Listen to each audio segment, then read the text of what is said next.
And Alcinous answered again, and spake, saying, Sir, this surely was no right thought of my daughter, in that she brought thee not to our house with the women her handmaids, though thou didst first entreat her grace. And Odysseus of many counsels answered, and said unto him, My lord, chide not, I pray thee, for this the blameless maiden. For indeed she bade me follow with her company. But I would not, for fear and very shame, lest perchance thine heart might be clouded at the sight. For a jealous race upon the earth are we, the tribes of men. And Alcinous answered yet again, and spake, saying, Sir, my heart within me is not of such temper as to have been wroth without a cause. Due measure in all things is best. Would to Father Zeus, and Athena, and Apollo, would that so be a goodly man as thou art, and like-minded with me, thou wouldst wed my daughter, and be called my son, here abiding. So I would give thee house and wealth, if thou wouldst stay of thine own will.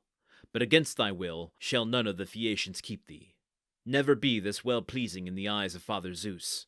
And now I ordain an escort for thee on a certain day, that thou mayest surely know, and that day the morrow.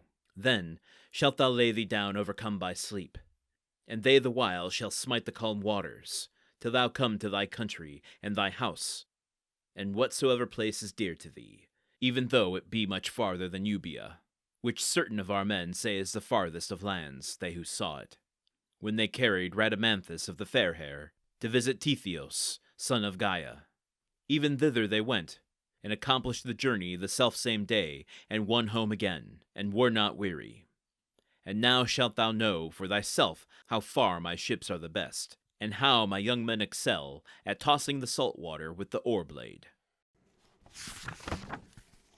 I'm starting to wonder if, clearly Odysseus is favored by Athena, but is there some sort of supernatural charisma to this dude where everyone he meets just wants to get with him, wants to be with him? Women want him as their husband. Fathers want him as their son. Peers want him as their friend and brother. Alcinous is suggesting that he wouldn't mind if Odysseus married Nausicaa and became his son and stayed forever with them. But he does say that to keep a man from his fate, essentially, I'm paraphrasing, to keep a man from his destination, more specifically, is to go against Father Zeus. Again, I point to yesterday's episode where I asked whether or not Poseidon is standing in the face of Zeus's fate by keeping Odysseus waylaid. Alcinous is kind of giving a little bit of indication of that. If not by decree, then at least in expressing belief of mortals. I had to resist the urge while reading this to not give Alcinous a sort of pompous air about him. I think it's pretty matter-of-fact in what he's describing as being the fastest ships in all the land.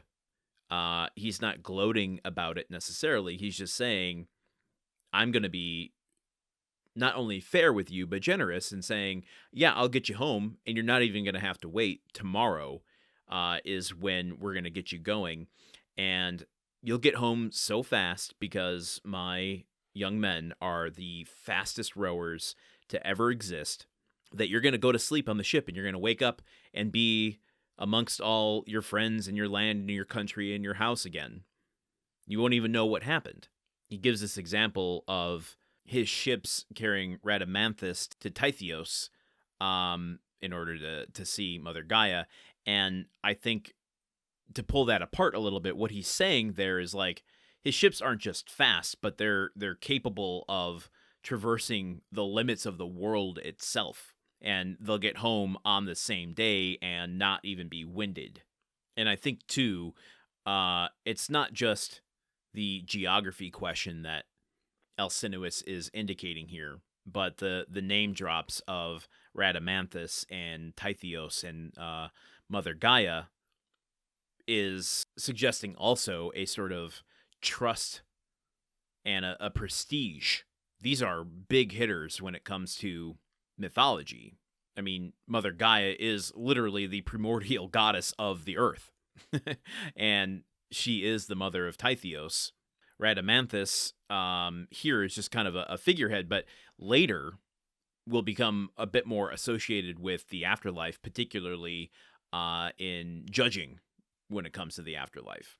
So these aren't just everyday mortals and civilians that he's using in this anecdote. He's using it, I think, to emphasize the mythic nature of the talent of his ships. So this is a big act of generosity on the part of Alcinous. Okay, we have one episode left, which means it's the penultimate episode, which means that I have to mention the Patreon, which means I have to say it's supporter month. It's supporter month over at patreon.com/gruntworkpod. That is the Patreon for the podcast network, Gruntwork Podcasts, in which hosts this show and it hosts a number of other shows. We are in the throes, only 2 days in to supporter month, which is the month of the year when we give you everything we've ever done for free. I could list everything right now, and I'm not going to, because we've put together a kind of tour guide episode over at the Patreon for you to listen to and get a better understanding of all there is available to you right now for free. I'll keep it specific to this show, which is to say that in 2 weeks, you will see a crossover episode here on the main feed where we cover the forgotten 2011 film Immortals in conjunction with our other podcast, Movie Memory Machine. Again, that day, there won't be a passage that we read out of this story, but we will do like a 2.5-hour episode on that movie and how it touches Greek mythology. That movie is about Theseus. So you will get a whole new mini-series that is Patreon exclusive about the life of Theseus, another hero out of Greek mythology, kind of like Odysseus. What's more is that, as you know already, at the end of each chapter, so as of tomorrow, there will be story-only audio available in kind of a traditional audiobook format. We do that at the end of every book, but now, during Supporter Month, you not only get access to Book 7 for free, you get access to every single book that we've done on Odyssey. If you want to catch up with the show, if you want a reminder, if you've fallen behind, it's a great way to experience the story without my commentary disrupting your experience, get oriented, etc.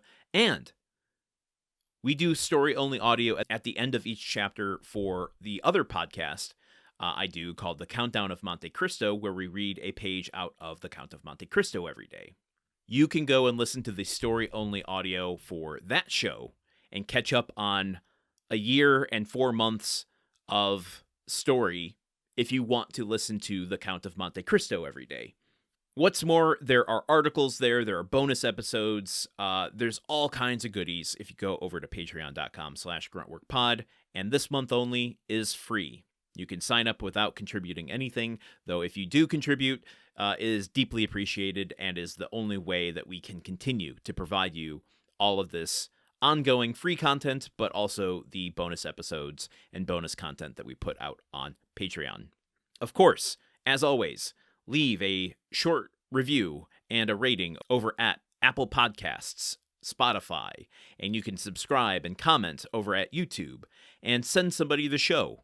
Send them the YouTube channel, send them the website, send them a specific episode. If you think that they might like the show, it goes a very long way to getting someone to actually listen. In this world of too many recommendations, no one ever knows where to start. So you telling them that it's something they might like will actually get them to listen to it. And of course, I just want to thank you all from the bottom of my heart for listening and being here every single day as we go through this epic story. I wouldn't be doing it if you weren't here. So as long as you keep showing up, so will I. And speaking of showing up, let's show up tomorrow as we conclude Book 7. So until then, okay, goodbye. Odyssey is part of the Gruntwork Podcast Network. The show is produced, edited, and hosted by Landon Solano. The original text of The Odyssey, written by Homer. Theme song by Neuroflow. You can support this show and other shows like it by going to patreon.com/gruntworkpod. Thank you for listening. See you tomorrow.